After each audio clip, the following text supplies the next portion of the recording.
Hello and welcome to Grey Wolf Adornment. My name is Lisa and I'm the Chief Designer at Grey Wolf. If you're new to the channel, we are so happy to have you and we invite you to like and subscribe so you'll get our new videos. And if you're a returning subscriber, welcome back and we're so glad to have you back again.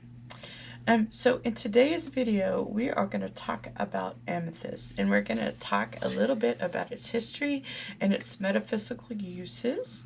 And I'm also going to show you a few pieces where we have used this gorgeous gemstone in our work. So I hope you'll stay tuned after the intro and come back and learn with us about amethyst.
Thank you so much for staying with me. I'm really excited to share with you some of the interesting things that I have learned about amethyst when I was doing my research for this video.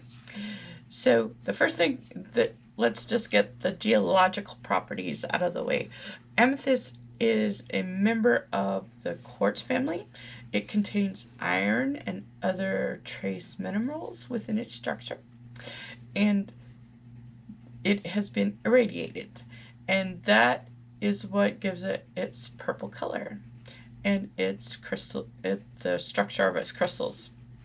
The highest quality amethyst comes primarily from Siberia and Sri Lanka, Brazil, Uruguay, and the Far East, but it is found worldwide, including the United States.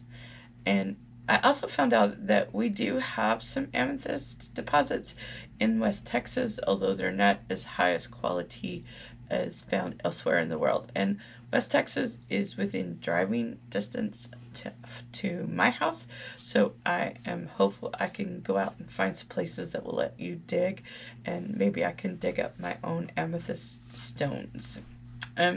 So now that we know a little bit about its geological properties, I would like to talk now about its history. So Greece is probably the place that we need to start, because there's probably the most well-known civilization to have an interest in amethyst. In fact, the name amethyst comes from the Greek word amethystis, and amethystis means not drunken. And as you can imagine, the Greeks believed that amethyst could keep them from being drunken. So that's a pretty interesting part of history there. And in addition to that little bit of lore, there were also some stories in mythology that have to do with amethyst as a whole. And one of those stories was actually something that was made up by the French poet Remy. Sorry, I'm looking at my notes in the back. Remy Belleau, I guess how you would say it. And in his story, which turned out to be made up and not a part of the original Greek mythos. In his story, though, the Greek god of wine, which is Bacchus, had he really desired a young maiden named Amethyst. And because she resisted him because she wanted to remain chaste, so she prayed to the Greek god Diana, and Diana granted her request by turning her into a pure white stone.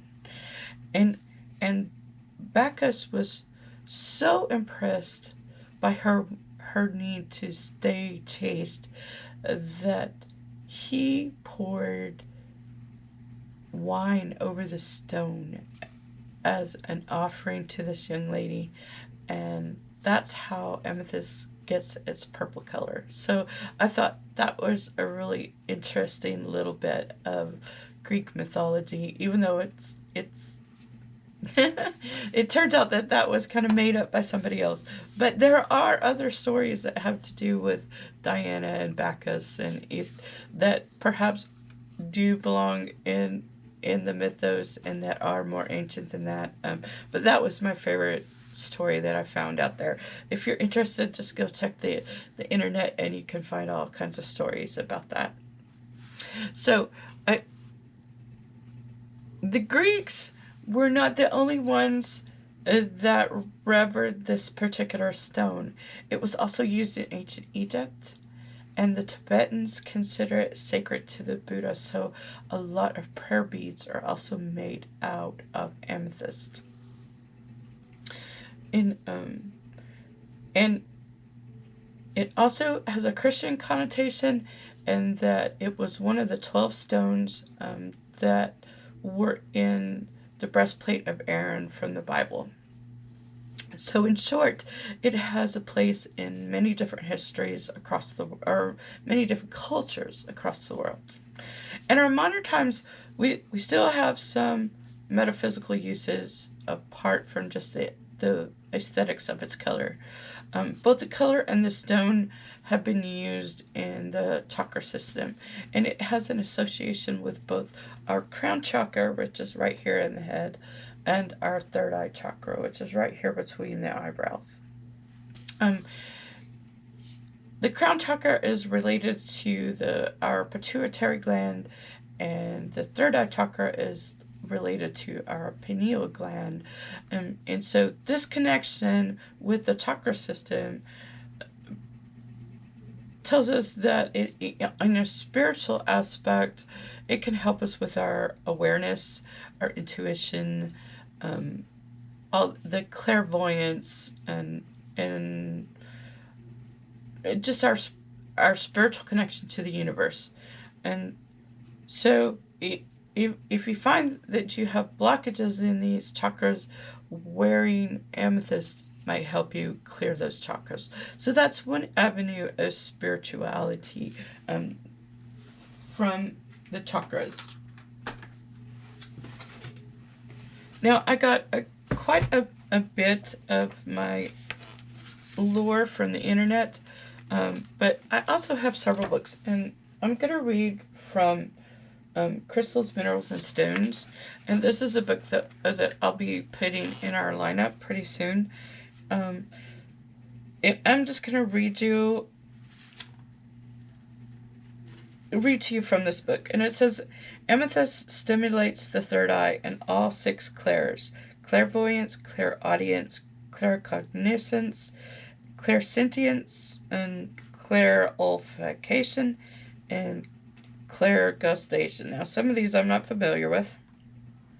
And these are the terms for the ability to spiritually see, hear, know, sense, smell, and taste the truth. And when we wear quartz, it helps us to amplify these things. So for mental uses, it's very transformative, according to the book. It can help change change the vibrations. It works on a vibration level. So it can help change our vibration and to change unwanted situations from something negative to something more positive. And it helps us transform our more negative emotions into something positive. And of course, that Greek legend about sobriety and amethyst is also a part of modern day uses. wearing amethyst helps us clarify our thoughts. And today I kind of feel like I need some amethyst myself. So anyway, this is called the Essential Guides to Crystals, Minerals, and Stones, and it's one of the guidebooks that I use to help me understand the crystals. I also have the Crystals Experience by Judy Hall, and just one that's Crystals by Cass and Janie Jackson, and Crystal Basics by Brenda Rawson. And so these crystals will start playing a more prominent role in the jewelry that I make, because they serve two purposes. Amethyst is a really beautiful crystal to start off with, but it also has a spiritual meaning and physical properties that can help you heal. And those are the two things that are really important to me as I go forward with the jewelry that I make. And so, speaking of jewelry, I would like to show you some of the items that we have in our lineup. And the one is this gorgeous little cuff bracelet. It has that filigree. Now this is base metal, but the inside is hand set polished natural amethyst. It is just gorgeous. Look at that deep blue purple that's in there, and it's just gorgeous. And it's adjustable, so it will slide on. You can adjust it to your wrist, so it is just really gorgeous. And then the other thing, I did not make these are manufactured, but they are natural amethyst, and that's these pair of earrings. And then I made this necklace right here. It is very, it's just a little nugget of banded amethyst. I have many of these little nuggets left in my collection, so I will probably make some more of these little nuggets. And because not everybody likes silver, I have also done those in gold.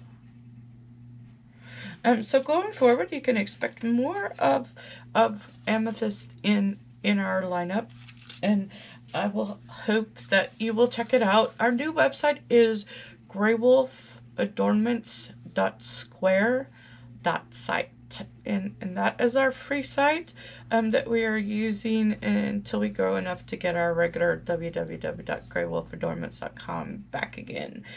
So anyway, I hope you enjoyed the video. I hope you'll check out our new website, and always thank you for your time and attention. We hope you'll come back next week for our new video. Thank you.